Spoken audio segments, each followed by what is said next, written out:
nkumbuye umunsi wanje wa nyuma. Mvuye mw'ubu buzima nahinduriye ubuzima, mvuye mw'uyu mubiri washizwe mu gitaka. Nzaba ndeba umwami wange tutagitandukanye, Yesu azamuza amarira, kuri uwo munsi nzabyina. Nzongera guseruka nkimara kurwambuka, nsezeye ku miruwonu y'umubiri n'umubiri. Urupfu ruzaba ariyo nimba yanjye ya nyuma, kandi ruzanyinjiza ahantu heza hera de. Nshuti nimuzarire, erega ndumva nkumbuye, si n'ubundi irandushya. Nzongera guseruka nkimara kurwambuka, nsezeye ku miruwonu y'umubiri n'umubiri. Urupfu ruzaba ariyo nimba yanjye ya nyuma, kandi ruzanyinjiza ahantu heza hera de. Nshuti nimuzarire, erega ndumva nkumbuye, si n'ubundi irandushya.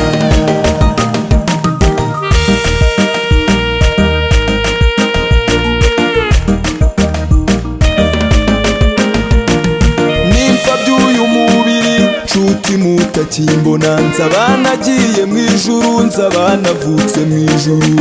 Yesu azampa inanga nziza, nanjye nzacuranga ubwo. Bizaba ari ibirori we, kuri uwo munsi nzabyina. Nzongera guseruka nkimara kurwambuka, nsezeye ku miruwonu y'umubiri n'umubiri. Urupfu ruzaba ariyo nimba yanjye ya nyuma, kandi ruzanyinjiza ahantu heza hera de. Nshuti nimuzarire, erega ndumva nkumbuye, si n'ubundi irandushya. Nzongera guseruka nkimara kurwambuka, nsezeye ku miruwonu y'umubiri n'umubiri. Urupfu ruzaba ariyo nimba yanjye ya nyuma, kandi ruzanyinjiza ahantu heza hera de. Nshuti nimuzarire, erega ndumva nkumbuye, si n'ubundi irandushya.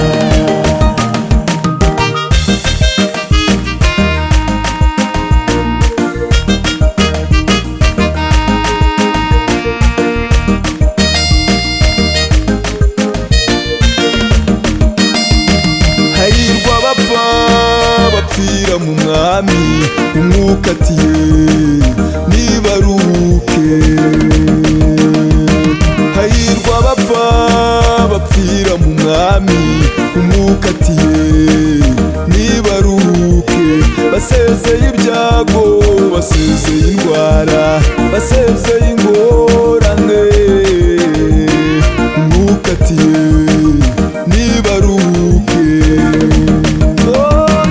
Nzongera guseruka nkimara kurwambuka, nsezeye ku miruwonu y'umubiri n'urupfu. Urupfu ruzaba ariyo nimba yanjye ya nyuma, kandi ruzanyinjiza ahantu heza hera de. Nshuti nimuzarire, erega ndumva nkumbuye, si n'ubundi irandushya.